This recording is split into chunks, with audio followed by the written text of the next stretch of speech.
नमस्कार, आप देख रहे हैं आज तक। आपके साथ मैं हूं अंजना ओम कश्यप। रोहित सरदाना लगातार हमारे साथ बने हुए हैं। हमारे साथ प्रभु चावला जी, वरिष्ठ पत्रकार, संजय कुमार जी, आशुतोष जी, संगीत रागी जी, सभी लोग बने हुए हैं। सबसे बड़ी कवरेज बिहार पर आप देख रहे हैं। बिहार का ये रण किस तरफ जाएगा, ऐसे संकेत एग्जिट पोल से मिलते हुए, लेकिन जो बड़ी बातें हैं उसके साथ हम बुलेटिन की शुरुआत करेंगे, क्योंकि सुगबुगाहट महागठबंधन के खेमे में अब तेज हो रही है। जी हां, इस बड़ी खबर के साथ हम शुरुआत करेंगे। रणदीप सुरजेवाला भी वहां पर पहुंच रहे हैं। क्या कुछ होता है इस पर हमारी नजर है, लेकिन आपको बता दें 10 लाख नौकरियों पर लोगों का भरोसा होता हुआ एग्जिट पोल के अनुमान के मुताबिक दिखाई दे रहा है। कांग्रेस नेता रणदीप सुरजेवाला पटना पहुंचे, पार्टी नेताओं से मुलाकात हो रही है। राष्ट्रीय जनता दल के खेमे में भी काफी हलचल है और सुगबुगाहट इस तरह के संकेत देता हुआ कि अब 10 नवंबर को जो नतीजे सामने आएंगे उसको लेकर तैयारी शुरू हो चुकी है। जी हां, हमने इस पर भी बात की कि 10 लाख नौकरियों का जो वादा किया था उसको कैसा पूरा करेंगे। इस पर भी बात की कि जंगल राज के दाग कैसे हटेंगे। और अब बात इस पर करेंगे कि आखिर अगर ये एग्जिट पोल के अनुमान आ रहे हैं तो क्यों आ रहे हैं, वो क्या है जिसने एनडीए के मुकाबले महागठबंधन की तरफ लोगों को खींचा। लेकिन उस पर बात करें उसके पहले आपको दिखाते हैं रणदीप सुरजेवाला पटना पहुंचने के बाद क्या कह रहे हैं। बिहार की जनता ने बदलाव के लिए वोट डाला है। एक थकी हारी ऐसी सरकार भाजपा और जदयू की, जिसने बिहार को बदहाली की कगार पर लाकर खड़ा कर दिया था। उम्मीद है कि उसे बदलकर एक नई युवा, तेज तर्रार और एक नई ताकत और स्फूर्ति वाली सरकार के निर्माण के लिए मत डाला है। और बिहार में एक नई सरकार बने, मजबूत सरकार बने, युवा और तेज तर्रार सरकार बने, रोजगार वाली सरकार बने, किसान के फसल के दाम वाली सरकार बने, इस उम्मीद के साथ आज फिर हम सब यहाँ आए। लेकिन सोचिए, अभी सरकार बनी नहीं है और आरजेडी को यह बताना पड़ रहा है अपने समर्थकों को कि हुड़दंग नहीं, जरा शांति से नतीजों का इंतजार कीजिए। जो आरजेडी के प्रदेश अध्यक्ष हैं जगदानंद, उनसे हमारी सहयोगी मौसमी सिंह ने बात की है। सुनिए क्या कह रहे हैं। जीत का जश्न जनता मनाएगी, तेजस्वी यादव की तरफ से ये संदेश तमाम उम्मीदवारों को भेजा जा रहा है। हमारे साथ जगदानंद सिंह जी हैं, प्रदेश अध्यक्ष हैं, आइए उनसे बात करते हैं। सर, क्या संदेश और इस संदेश के पीछे क्या मकसद? मकसद एक कि जो सबसे जीत के और जिनके कारण जीत हो रही है उनको श्रेय देना। आदि बिहार की जनता जीत रही है और जीत इसलिए हासिल कर रही है अपनी समस्याओं के हल के लिए। तो हमें तो समस्याओं का हल निकालना है।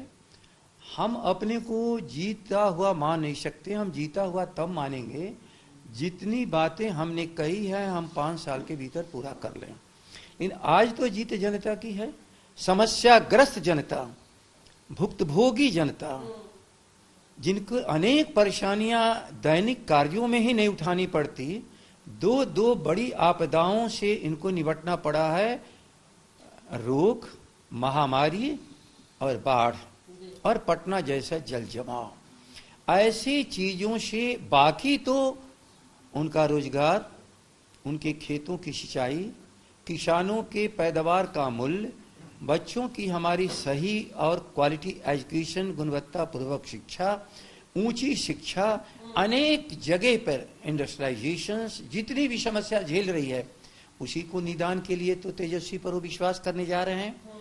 तो उन्हें हम पर विश्वास है तो जश्न तो उनका होगा।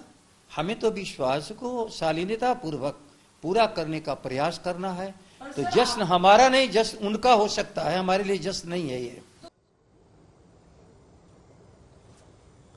तो आइए चर्चा की शुरुआत करते हैं। आपके साथ शुरुआत करते हुए हमारे साथ कई खास मेहमान भी जुड़ेंगे, लेकिन आपके साथ संजय जी जल्दी से शुरुआत करते हुए, ये जो हम लगातार चर्चा कर रहे थे, आप पहले हमने जंगल राज वाले मुद्दे पर, फिर 10 लाख नौकरियों के मुद्दे पर चर्चा की है और उसके बाद से अब तस्वीर ये आ रही है कि हुड़दंग मत कीजिएगा, वहां पर बात सिमटती दिख रही है, हलचल तेज है।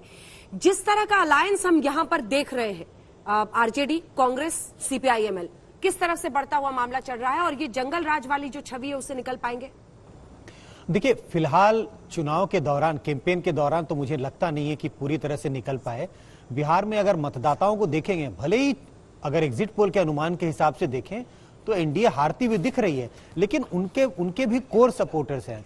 तो अलग अलग पार्टियों के कोर सपोर्टर्स आपस में टकराने की उनकी गुंजाइश बहुत बनी हुई है, आज भी बनी हुई है, चुनाव के नतीजों के बाद भी बनी रहेगी।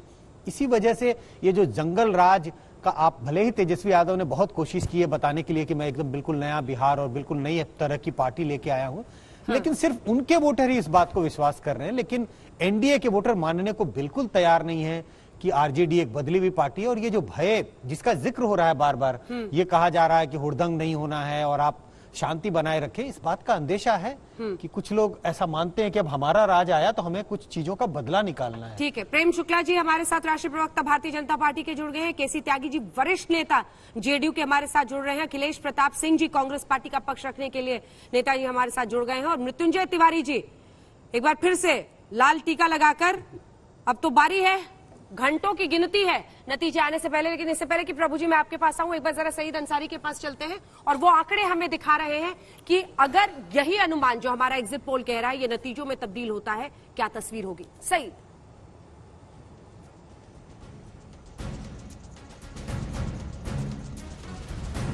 ये बिहार विधानसभा के बाहर आ गए, हम अंदर ले जा रहे हैं क्योंकि इसकी तस्वीर इस बार बदलने वाली है। राज तिलक किसका होगा, इंतजार बस ज्यादा नहीं परसों तक का है, लेकिन संकेत साफ हैं और ये संकेत हैं, ये देखिए हम यहां प्रकट हो गए हैं, बिहार विधानसभा के अंदर प्रकट हो गए हैं। और ये जो पूरा हरा रंग आपको दिखाई दे रहा है, ये रंग 139 से 161 विधानसभा सदस्यों का है, यानी कि महागठबंधन कांग्रेस, आरजेडी और वाम दलों का एक बहुत बड़ा लंबा चौड़ा जमावड़ा यहां पर आपको नजर आएगा। और यह बहुत बड़ी ताकत तेजस्वी यादव की ताकत इसलिए क्योंकि 15 साल बाद एक बार फिर से आरजेडी का राज आने वाला है। लेकिन आरजेडी के नेता जगदानंद सिंह को अभी आपने सुना, जिस तरह की भाषा बोल रहे हैं वो बड़ी संयमित है, वो बिहार की जनता को एक उम्मीद देने वाली है। और ये यहां पर एनडीए सिमट कर रह गया है, एनडीए की बड़ी हार यहां पर हुई है। बीजेपी की सीटें कम होती हुई संकेतों में दिखाई दे रही हैं, सर्वे में दिखाई दे रही हैं, और नीतीश कुमार तो लगभग आधे पर आते हुए दिखाई दे रहे हैं, 69 से 91, यानी कि बीजेपी और एलजेपी दोनों मिलकर भी वहां तक जेडीयू दोनों मिलकर भी 100 का आंकड़ा पार नहीं कर पाए हैं। तो जेडीयू और बीजेपी दोनों की हार है, दोनों की सीटों में कमी है, दोनों के विधानसभा सदस्य हैं जो उनकी ताकत यहां पर घटी है। लेकिन अब यह बदला हुआ जो स्वरूप है, क्या यह बिहार की जनता के लिए फायदेमंद होगा?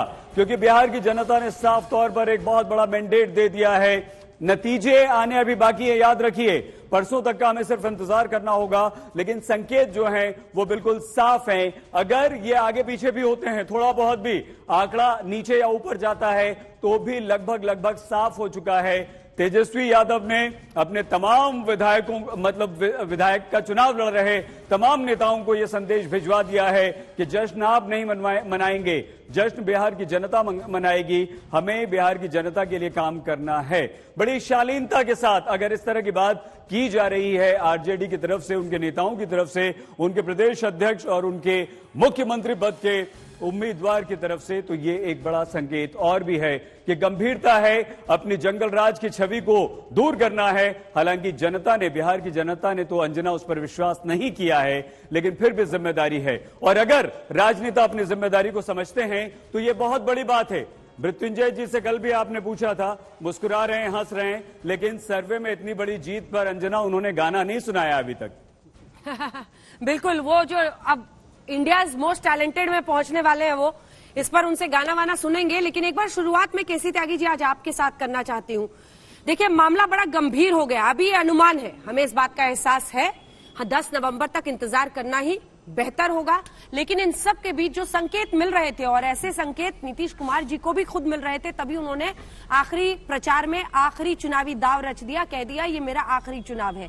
लेकिन जंगल राज का वो मुद्दा जिसका जिक्र संजय जी भी कर रहे थे, उसका डर आप लोग बार बार बिठा रहे थे। उस पीढ़ी ने तो समझ लिया जिन्होंने लालू राज को देखा था, लेकिन जो मौजूदा पीढ़ी है, युवाओं से लेकर हर वर्ग में तेजस्वी को लेकर ज्यादा भरोसा, ज्यादा विश्वास दिखा है, और इसके कई मायने हैं।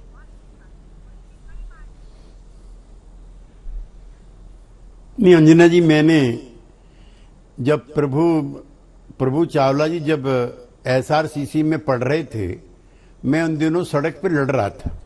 उनका ज्ञान जो है इकोनॉमिक्स का ज्यादा है, लेकिन पॉलिटिकल वर्कर के रूप में मेरा उनसे ज्यादा है। और मैंने खुद 6 लोकसभा चुनाव लड़े हैं, हारा भी हूं और जीता भी हूं।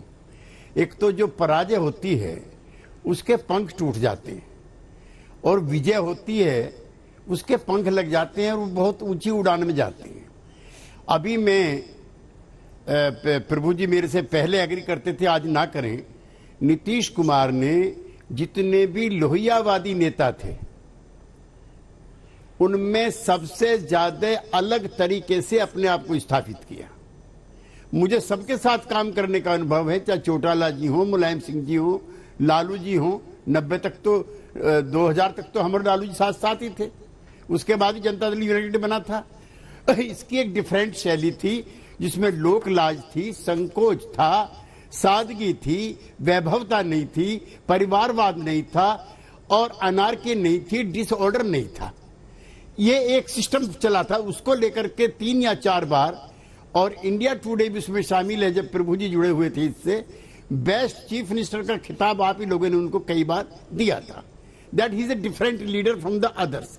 एक दूसरा, 15 साल का जो हमारा कामकाज है उसको लेकर के आंकलन हुआ है, और जो उससे 15 साल पहले का है उसको लेकर आंकलन हुआ है।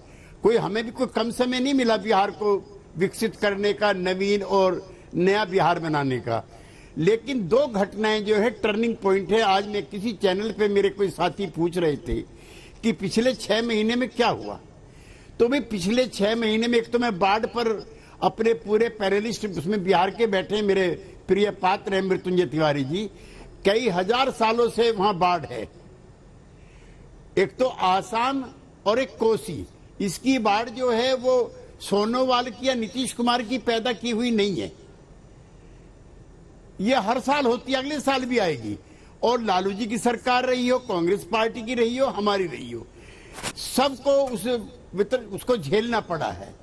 दूसरा, मानवता के इतिहास की सबसे बड़ी इवेंट है ये प्रभु जी, जो कोविड-19 है। अमेरिका जैसे जो महाशक्तिशाली राष्ट्र थे, यूरोपियन यूनियन था, माइनस में सबकी अर्थव्यवस्था चली गई, और उसी में माइग्रेशन होता है। माइग्रेशन भी कोई अकेले बिहार का नहीं है, जो संख्या है शायद आप भी बता दें। और संजय जी, यूपी के अंदर ज्यादा माइग्रेटेड वर्कर्स थे। खैर मैं उस पर नहीं जाना चाहता। बुंदेलखंड सबसे वर्स्ट है, छत्तीसगढ़ है, आसाम है, उड़ीसा है। लेकिन हम बिहार पे आते हैं, पहला जो कष्ट है उनको अपने रेस्पेक्टिव राज्य में हुआ। ये मेरे मित्र बैठे हैं प्रेम शर्मा जी, किस तरह से लोकमान्य तिलक, जो इनका रेलवे स्टेशन पे, उस पे 1 लाख लोगों को इकट्ठा किया गया, फिर उन पे लाठी बरसाई गई, घरों से निकाल दिया गया, खाना नहीं मिला और वो पैदल चले। वो त्रासदी थी। और एक इंसान होने के नाते मैं भी कबूल करता हूं कि हमारे जैसे राजनीतिक कार्यकर्ताओं के रहते ये त्रासदी उनको झेलनी पड़ी।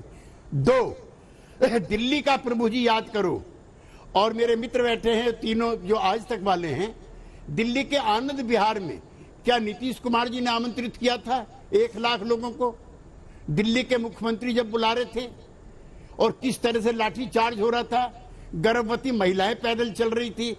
तो सब अपने अपने तरीके से पॉपुलिस्ट पॉलिटिक्स कर रहे थे, और इसी वेदना को लेकर के, इसी एगोनी को लेकर के वो जा रहे थे पैदल, तमाम अपमान झेलते हुए जो किसी ह्यूमैनिटी पर हो सकता है। वो बिहार जाते हैं, और बिहार में रोजगार नहीं है, ये हमको छिपाना नहीं चाहते। मृत्युंजय पैदा कर देंगे 24 घंटे में, वो दूसरी बात है। वहां पर 2,500 हजार रुपए हर एक के, बस आधा मिनट लूंगा, हर एक के खाते में जाते हैं, क्वारंटाइन होता है। और बिहार का चुनाव हुआ है, एक आदमी संक्रमित नहीं हुआ है, ये हमारे सरकार की सबसे बड़ी उपलब्धि है। और एक भी आदमी चुनावी हिंसा में नहीं मरा है, ये नीतीश कुमार की गुड गवर्नेंस का नतीजा है।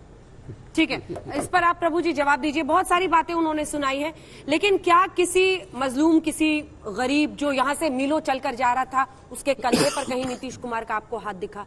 कहीं पर कोसी, ऐसी जगहों पर जहां जहां बाढ़ की नौबत आई थी, वहां पर एक छवि भी होती है। एक नेता के तौर पर शायद आप सब कुछ, जादू की छड़ी होती नहीं है हाथ में, लेकिन क्या बहुत दूर और कटे दिखे नीतीश कुमार? प्रभु जी। मैं त्यागी जी मेरे पुराने मित्र हैं, मैं कॉलेज में जब पढ़ाता था उन्हें काफी हिस्ट्री बता दी। हम लोगों का एक जुमला है दोनों का, बच्चा बच्चा राम का, क्या कार्यक्रम है शाम का। तो ये अब त्यागी जी के शाम के कार्यक्रम की ज्यादा बातें कर रहे थे कि शाम के कार्यक्रम में क्या होता था, उसकी चर्चा तो हम फिर बैठ के कभी कर लेंगे। नीतीश जी के बारे में जो आपने कहा, मैं आपसे बिल्कुल सहमत था, आज भी सहमत हूं। सादगी के मामले में नीतीश जी, उनकी पर्सनल के मामले में नीतीश जी सबसे आगे हैं। तो जो बात आपने कही कि लोहा वादियों को उन्होंने इकट्ठा करने की कोशिश की, परंतु नीतीश जी ने उनको अलग फेंक दिया, चाहे किसी कारण से फेंक दिया। नीतीश जी ने कोई नंबर 2 नेता, आप बताइए त्यागी जी, आप भी वहां कई सालों से रहे हैं, नंबर 2 नेता कोई खड़ा किया कि नहीं किया? नेतृत्व का काम, ये success of A successor lies in creating a successor for himself. यहाँ सक्सेसफुल नेता हैं हमारे नीतीश कुमार जी, 15 साल के बाद भी एक बिहार के अंदर नंबर 2 का नेता खड़ा नहीं कर पाए, जातियों को इकट्ठा नहीं कर पाए। उन्होंने विकास किया, मैं पिछले 2 घंटे से कल से भी बोल रहा हूँ, बिहार का विकास जो है दर बाकी भारत के वजह से दुगनी है, उसके बावजूद भी 35% अनएम्प्लॉयमेंट क्यों है? नीतीश जी ने वर्कर के साथ क्यों नहीं जोड़ पाए, नेताओं के साथ क्यों नहीं जोड़ पाए? और हर बार आप ये भी सच मानेंगे, आप भी जानते हो, मैं भी जानता हूँ नीतीश जी को, जितनी बार भी मुख्यमंत्री बने हैं किसी न किसी की सपोर्ट से बने हैं, अपने दम पर क्यों नहीं बन पाए? उनके कहीं ना कहीं कोई कमी रह गई होगी। इतना अच्छा व्यक्तित्व होने के बाद, कोई परिवारवाद नहीं, वंशवाद नहीं, उसके बावजूद भी नीतीश कुमार एक अच्छा शासन नहीं दे पाए जितनी उनसे अपेक्षा थी। इसके ऊपर आपको सोचना पड़ेगा। अगर आज तेजस्वी 31 साल का खड़े होकर के उनको चचा कह करके या कुछ कह करके उनको हरा सकता, अगर ये नतीजे ठीक निकलते हैं, ये परसों बात करेंगे अब जब होगा, तो आपको इसके बारे में सोचना चाहिए कि इसका रिजल्ट क्यों ऐसा आया कि जो है 31 साल का नौजवान पड़ा बुजुर्गों पर भारी। कौन सा बिहारी? 31 साल का बिहारी बुजुर्गों पर पड़ा भारी। ये इसके ऊपर आपको सोचना होगा। आप भी हम हैं, तो मेरे को लगता है बिहार अब बदलने के मूड में है। जयप्रकाश नारायण ने देश की चित्र बदल दिया था, मैं उससे नहीं मुकाबला कर रहा है। उसके मुकाबले में मैं अगर खड़ा करूंगा कि नीतीश कुमार जी जयप्रकाश के फॉलोवर अच्छे आते हैं, परंतु बिहार के अंदर कहीं न कहीं भटक है। 15 सालों के अंदर भटकाव कहीं आ गया संगठन के अंदर, जो लोगों ने लालू को भुला दिया और तेजस्वी को अपना लिया। प्रेम शुक्ला जी, नेतृत्व तो नहीं खड़ा किया आपने, अलावा शरद यादव के साथ क्या होगा ये भी हमने देख लिया, किस तरह की परिस्थितियां बनी। लेकिन बीजेपी, जॉर्ज फर्नांडिस, सबके साथ एक एक करके बिछड़े सभी बारी बारी। ये बताइए कि आप लोग क्यों कुछ नहीं आज तक वहां पर अपनी लीडरशिप के तौर पर खड़ा कर पाए हैं, और क्या ये नीतीश कुमार के साथ, यही अगर जो अनुमान है वो नतीजों में तब्दील होते हैं, क्या नीतीश कुमार के खिलाफ जो नाराजगी थी वो बोझ साबित हुई आपके लिए? अपने बलबूते लड़ते बेहतर रहता। पिछली बार 54 थी, इस बार उससे भी कम आता दिख रहा है। देखिए अंजना जी, अनुमानों के आधार पर किसी विषय का विश्लेषण करना, उसके साथ न्याय करना नहीं होगा। मैं 9 मन तेल जमा होने के पहले ही राधा की नाच पर जो है अपनी आलोचना लिखना ठीक नहीं समझता, इसलिए मैं चाहूंगा कि 10 तारीख को जरा 9 मन तेल जमा हो जाए, तब पता लगेगी राधा का जो है ताल और सुर कैसे मिलने वाला है या नहीं मिलने वाला है। तो मैं उसके पहले इस पर किसी प्रकार की टिप्पणी करना जो है वो अनावश्यक मानता हूं। जहां तक नीतीश कुमार जी का नेतृत्व है, एनडीए ने हमेशा नीतीश कुमार जी का नेतृत्व माना, इसलिए जब हमारे पास एनडीए का नेतृत्व था, ऐसे में भारतीय जनता पार्टी, जो आपका प्रश्न है, भारतीय जनता पार्टी ने नेतृत्व क्यों नहीं खड़ा किया? तो हम जिसको भी अपना नेता मानते हैं उसके साथ पूरी निष्ठा के साथ, पूरी ईमानदारी के साथ खड़े होते हैं, उसका साथ देते हैं। इसीलिए चुनाव के दौरान जब ये अनुमान लगाया जा रहा था कि नीतीश कुमार जी की सीटों की संख्या कम हो जाएगी और जो है सीटों की संख्या भारतीय जनता पार्टी की अधिक होगी, तब भी हमारे नेताओं ने स्पष्ट शब्दों में कहा कि हम नीतीश कुमार जी को ही मुख्यमंत्री बनाएंगे, सीटों की संख्या कम हो या ज्यादा हो, हमारे मुख्यमंत्री नीतीश कुमार होंगे। ठीक है, लगन में और लॉयल्टी में आपने कमी नहीं दिखाई, लेकिन क्या राजनीतिक समझबूझ में फिसल गए? इसी का जवाब दे दीजिए। देखिए अभी तो जो है फिसलने की बात करना ये भी जल्दबाजी है। ठीक है, 9 मन तेल का इंतजार करते हैं। अभी तो 9 मन तेल हो तो ठीक है, ठीक है सर, 9 मन पूरा तेल आ जाए फिर उसका हिसाब लिया जाएगा। मृत्युंजय जी गदगद बड़े होंगे आप, लेकिन अपनी पार्टी को समझाना पड़ रहा है। संगीत का कार्यक्रम हो सकता है, हुड़दंगई मत कीजिएगा। ये तो आप लोग 9 मन तेल आने के पहले कह रहे हैं कि फिसल मत जाना भाई। हाँ देखिए अंजना जी, हम तो लोकतंत्र में विश्वास करने वाले हैं। हम लोग जनता की अदालत में गए, यही समय होता है चुनाव के समय, जनता परीक्षा लेती है राजनीतिक दलों का। अब हमने परीक्षा दिया और जो परीक्षार्थी परीक्षा देकर लौटता है वो आकलन करता है कि हमने कितने सवालों का जवाब दिया, तो वो इस आधार पर कहता है कि हमें इतने नंबर मिलेंगे। तो हम इस विश्वास में कि हमने जनता का विश्वास जीता, हमारे नेता तेजस्वी यादव जी ने जो जनता ने प्यार दिखाया, समर्थन दिखाया, उस विश्वास पर हम कह सकते हैं कि हमारी सरकार 10 नवंबर को बनेगी और हमारी सीटें 200 के पार जाएगी। ये हमारा विश्वास कह रहा है, अहंकार नहीं, बड़बोलापन नहीं। लेकिन आप लोग तो बिहार की बेटी हैं, आपके जिह्वा पर सरस्वती है अंजना जी, हम लोगों को फक्र है कि आपके जैसी बेटी बिहार की है। आपको भी पता है, आपने भी बहुत मेहनत किया, यहाँ कोरोना काल में जाकर के हर जिले में जाकर आप देख रहे थे जनता का मूड और मिजाज क्या था। जनता बदलाव चाह रही थी, इस बात से आप भी इनकार नहीं कर सकते हैं। जनता परिवर्तन चाह रही थी, जनता का आक्रोश दिख रहा था, जनता के आंखों में जो आंसू थे, जो भुखमरी का सवाल था, जो बेरोजगारी का सवाल था, जो पलायन का सवाल था, जो कोरोना काल के समय स्वास्थ्य व्यवस्था की लचर जो सामने आई, चरमराई व्यवस्था, इन सारे मुद्दों पर जनता सवाल पूछ रही थी। लेकिन सत्ता में बैठे लोग, बड़े बड़े दिग्गज लोग, तेजस्वी जी से ज्यादा उम्र है, राजनीतिक उम्र है आदरणीय नीतीश कुमार जी की, आदरणीय नरेंद्र मोदी जी की, लेकिन वो लोग जनता के सवालों का जवाब नहीं दे रहे थे, बल्कि तेजस्वी यादव जी पर व्यक्तिगत हमला कर रहे थे, जंगल राज के युवराज बता रहे थे। बताइए, जो सबसे बड़ी पार्टी हो, जनता ने हमें वोट दिया, आप उस जनता को गाली दे रहे हैं, जंगली बता रहे थे। कोई कह रहा था आतंकवादी आ जाएगा। ये हमारे शासन काल का भय दिखाकर वो वोट लेना चाह रहे थे। जनता ने 3 बार मौका दिया, बार बार तिवारी जी अपने पूरे संदेश में आप 200 के पार भी चले गए, सरकार भी आपने बना ली, 10 लाख नौकरियों पर कुछ नहीं बोला। तो किसका होगा राज तिलक में एक बार फिर से आपका स्वागत है। अब घंटों का इंतजार है, लेकिन इस बीच अब हम जो दिखाने जा रहे हैं उससे धड़कने थाम कर देखेंगे वो तमाम उम्मीदवार जो इस बार चुनावी रण में थे, वो दिग्गज भी जो चुनावी मैदान में इस बार उतरे थे। तेजस्वी यादव के राघोपुर से लेकर पटना, क्या कुछ तस्वीर दिख रही है? हमारे एग्जिट पोल का अनुमान क्या कह रहा है? किस दिग्गज की होगी जीत, किसकी हो सकती है हार, ये अब हम आपको दिखाने वाले हैं। और शुरुआत हम राघोपुर से कर रहे हैं, जहां पर तेजस्वी यादव चुनावी मैदान में हैं।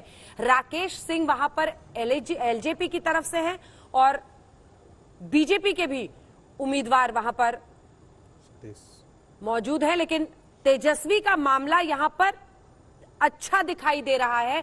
हमारे एग्जिट पोल के मुताबिक उन्हें बढ़त है, उनके लिए जीत के संकेत मिल रहे हैं। यहां पर याद रखिए, एलजेपी का चुनावी मैदान में उतरना बहुत बड़ी परेशानी का सबब बन सकता है, क्योंकि जब ये तीनों के चेहरे आप यहां पर देखते हैं तो बीजेपी की तरफ से यही बार बार सतीश कुमार आरोप लगा रहे थे कि एलजेपी के उम्मीदवार यहां पर हमें नुकसान पहुंचाने के लिए उतारा गया है, और तेजस्वी के साथ हाथ मिलाया हुआ है पीछे से चिराग पासवान ने। ये सतीश कुमार बीजेपी के, जो भारतीय जनता पार्टी की तरफ से चुनावी मैदान में है, और राकेश रोशन, और ये राज तिलक कार्यक्रम में खुद भी राकेश आए थे और उनसे जब हमने ये सवाल पूछा था तो वो इससे इनकार कर रहे थे, लेकिन यही आरोप है बीजेपी का। संजय जायसवाल प्रदेश अध्यक्ष भी कह रहे हैं कि यही राघोपुर सीट साफ साबित कर देती है कि तेजस्वी से चिराग पासवान ने हाथ मिलाया हुआ है। यहाँ पर तेजस्वी जीतते हुए दिख रहे हैं। अगली सीट, और अगली सीट है पटना सीट। पटना सीट के चेहरे भी हम आपको दिखा देते हैं। कांग्रेस के प्रदीप सिंह, उनको बढ़त है पटना सीट पर। महागठबंधन की लहर है, एग्जिट पोल इस बात का अनुमान दे रहा है, और जब लहर होती है तो फिर जिसकी लहर होती है उस लहर में सभी को लाभ मिल जाता है। नंद किशोर यादव और प्रवीण सिंह, ये आप देख सकते हैं दोनों चेहरे इस वक्त टेलीविजन स्क्रीन पर। और नंद किशोर यादव बड़े कद्दावर नेता, खासतौर पर चुनाव जीतने के मामले में उनको कहा जाता है मंत्री भी है। तमाम मंत्रियों के लिए इस बार बहुत ऐसे में नहीं है जब मंत्री का चेहरा तो यही थे, अगर अपनी सीट हारता हुआ दिख रहा हो, क्योंकि ये संकेत एग्जिट पोल दे रहा है कि कांग्रेस को बढ़त है पटना सीट पर, तो ये एक चिंता का विषय एनडीए के लिए हो सकता है। ये देखिए, ये 3 चेहरे आपके सामने टेलीविजन स्क्रीन पर। कांग्रेस प्रवीण सिंह जिनको बढ़त है, जगदीप प्रसाद आरएलएसपी से और बीजेपी से नंदकिशोर यादव। पटना साहिब की सीट है, पटना साहिब की सीट, जहां पर नंदकिशोर यादव रोड कंस्ट्रक्शन मंत्री हैं वो, और प्रवीण सिंह। और अब हम आपको अगली सीट दिखाने वाले हैं जो कि हसनपुर की सीट है। तेज प्रताप यादव पूर्व स्वास्थ्य मंत्री जब गठबंधन था और शामिल थे सरकार में। राजकुमार रे यहाँ पर सिटिंग एमएलए है जेडीयू की तरफ से, और मनीष कुमार एलजेपी की तरफ से चुनावी मैदान में है। लेकिन यहाँ पर मामला RJD versus JDU, tough fight दिख रहा है। यानी तेज प्रताप के लिए यहां से मामला फंस सकता है, ऐसे संकेत मिल रहे हैं। अभी सिर्फ संकेत और अनुमान इसे मानिएगा, नतीजे नहीं आए हैं, इसलिए ध्यान से इस बात को आप लोग समझ लें, क्योंकि ये जितने भी उम्मीदवार हैं टफ फाइट हमारा अनुमान दिखा रहा है। सहरसा की बात, लवली आनंद हम आपको दिखा रहे हैं, सांसद रह चुकी हैं। आनंद मोहन जो बाहुबली है उनकी पत्नी है, और यहां पर आलोक रंजन बीजेपी की तरफ से और रंजन प्रियदर्शी जेपी की तरफ से। लेकिन यहां पर जो मामला है वो आरजेडी के पक्ष में जाता हुआ, यानी लवली आनंद मोहन की पत्नी के पक्ष में जाता हुआ दिखाई दे रहा है। और अब हम आपको बांकीपुर दिखा रहे हैं। बांकीपुर सीट में जो परिस्थिति है उसमें लव सिन्हा देखिए, और बढ़त है लव सिन्हा को। शत्रुघ्न सिन्हा खुद तो फेल हो गए, लेकिन बेटे अगर निकाल लेते हैं तो ये उनके लिए बड़ी चीज होगी। इधर पुष्पम प्रिया का मामला खराब हो रहा है, और साथ ही साथ नवीन ये सिटिंग एमएलए है जी, और महत्वपूर्ण रहते हैं, रविशंकर प्रसाद के बहुत करीबी हैं, उन्हीं के एरिया में ये एमएलए है। पिछले दोनों चुनाव में बीजेपी के पास ये सीट रही है, और अब हाथ से खिसकने के आसार, लव सिन्हा के हाथ में जाने के आसार है। अब आप जो सीट देख रहे हैं सामने स्क्रीन पर, वो मधेपुरा की सीट है, और मधेपुरा की सीट पर जो चेहरे हैं वो आपके सामने इस समय टेलीविजन स्क्रीन पर आपको दिखाई पड़ रहे हैं। चंद्रशेखर हैं, पूर्व मंत्री हैं, सिटिंग एमएलए हैं आरजेडी के। राजेश रंजन एलियस पप्पू यादव के नाम से जिन्हें आप जानते हैं, ये अध्यक्ष हैं जेपी के अपने पार्टी के, और निखिल मंडल जेडीयू की तरफ से। लेकिन मुझे लगता है कि पप्पू यादव का जो वर्चस्व एक रहा है, और उन्होंने चाहे कोरोना काल हो, बाढ़ हो, हर जगह कम से कम अपना प्रेजेंस एक उन्होंने दिखाया था, उससे उनको बढ़त यहां पर दिखाई दे रही है। लेकिन फिर एक बार फिर से अनंत कुमार सिंह बाहुबली, ये देखिए मोकामा, एक बार फिर से ये आरोप आरजेडी पर लगता रहा है। बाहुबलियों को जिस तरह से उन्होंने टिकट दिए हैं, ये अनंत कुमार सिंह को एक बार फिर से यहां पर एज मिलता हुआ मोकामा में भी दिखाई दे रहा है। और मोकामा की तस्वीर एक बार फिर से वही पुरानी कहानी याद दिलाती है जिसमें बाहुबलियों का एक वक्त पर खूब चलता था। यहीं पर राजीव लोचन नारायण सिंह जो कि जेडीयू है, और सुरेश सिंह निषाद जो कि एलजेपी की तरफ से है, पीछे रह सकते हैं। परसा सीट चंद्रिका राय की सीट है, जो कि तेज प्रताप के ससुर हैं, और ये माना जा रहा था कि इससे आरजेडी की छवि को नुकसान भी होगा और एनडीए उस नुकसान का लाभ थोड़ा सा ले लेगी। लेकिन क्या लाभ ले पाएगी? ऐसा लगता नहीं, क्योंकि आरजेडी इस सीट पर बढ़त बनाती हुई दिख रही है हमारे एग्जिट पोल के अनुमान के मुताबिक।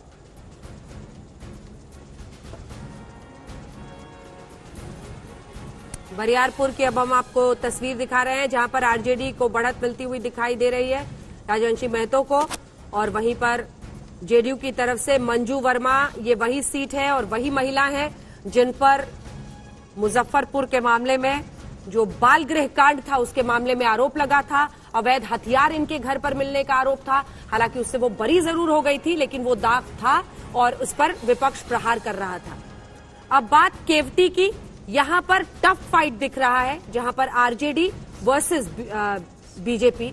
अब्दुल बारी सीकी आरजेडी की तरफ से यहां पर जो प्रदेश अध्यक्ष थे, और फिर